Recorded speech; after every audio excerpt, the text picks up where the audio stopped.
1845 David സ്പ്രിംഗ്ലിയും അദ്ദേഹത്തിന്റെ മകൻ റഡോൾഫ് സ്പ്രിംഗ്ലിയും ഒരു ചെറിയ മിഠായിക്കട തുടങ്ങിയത് സ്വിറ്റ്സർലാൻഡിലെ സുറിക്കിലായിരുന്നു. ഇതേ സുറിക്കിൽ തന്നെ 1879 റഡോൾഫ് ലിൻഡ് ഒരു പ്രത്യേക തരം പ്രോസസ്സിലൂടെ ചോക്ലേറ്റ് നിർമ്മിച്ചപ്പോൾ അതിന് നല്ല സ്മൂത്തും വെൽവെറ്റി ടെക്സ്ചർ ലഭിക്കുകയും അത് ലിൻഡ് ചോക്ലേറ്റിന്റെ പ്രശസ്തി വർദ്ധിപ്പിക്കുകയും മറ്റു ബ്രാൻഡിൽ നിന്ന് വ്യത്യസ്തമാക്കുകയും ചെയ്തു. ഇങ്ങനെ വിജയിച്ചു നിൽക്കുന്ന രണ്ട് ഫാമിലി ബിസിനസ്സുകൾ 1899 ലയിക്കുന്നതിലൂടെ കമ്പനിയുടെ വിജയത്തിനും വിപുലീകരണത്തിനും കളമൊരുക്കി. ഇതിന്റെ റിസൾട്ട് എന്നത് ലോകമെമ്പാടും ലക്ഷറി ചോക്ലേറ്റിന് വലിയ ആദരവാണ് നൽകിയത്. 1949 ഇവരുടെ സിഗ്നേച്ചർ പ്രൊഡക്റ്റായി ലിൻഡോർ ഇൻട്രൊഡ്യൂസ് ചെയ്യുന്നതോടുകൂടി ഇവരുടെ ബിസിനസ് മറ്റൊരു ലെവലിലേക്ക് കത്തിക്കയറുന്നതാണ് കണ്ടത്.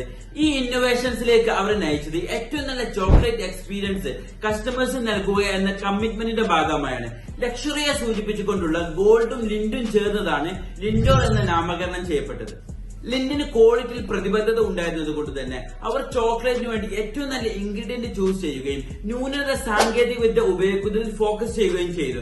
ഇന്ന് 120 രാജ്യങ്ങളിൽ നിന്നായി 500 കോടിയിലധികമാണ് അവരുടെ വാർഷിക വിറ്റുവരവ്. കേരളത്തിൽ നിന്നും ലോകോത്തര ബ്രാൻഡായി തങ്ങളുടെ ബിസിനസ് വളരണമെന്ന് ആഗ്രഹിക്കുന്ന ചെറിയ ബിസിനസ്സുകളും കുടിൽ വ്യവസായം ചെയ്യുന്ന ഫാമിലികളും ഇനി കൂടുതൽ മാതൃകയാക്കേണ്ടത് സ്വിറ്റ്സർലാൻഡ്, ഇറ്റലി, ഫ്രാൻസ് പോലെയുള്ള രാജ്യങ്ങളിലെ ബിസിനസ് മോഡലുകളെയാണ്.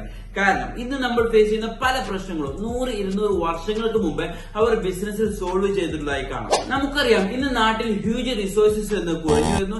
എല്ലായിടത്തും പരക്കെ നമ്മുടെ പ്രൊഡക്റ്റ് സ്റ്റോക്ക് ചെയ്യാനുള്ള ഫണ്ടിന്റെ കമ്മി, കഴിവുള്ള തൊഴിലാളികളെ നല്ല വേതനം കൊടുത്ത് നിലനിർത്തേണ്ടതിന്റെ ആവശ്യകത, ഇതിനെല്ലാമുള്ള പരിഹാരം എന്നത് ക്വാളിറ്റി പ്രൊഡക്റ്റ് ക്വാളിറ്റി പ്രൈസിൽ ക്വാളിറ്റി കസ്റ്റമേഴ്സിൽ എത്തിക്കുക എന്നതാണ്.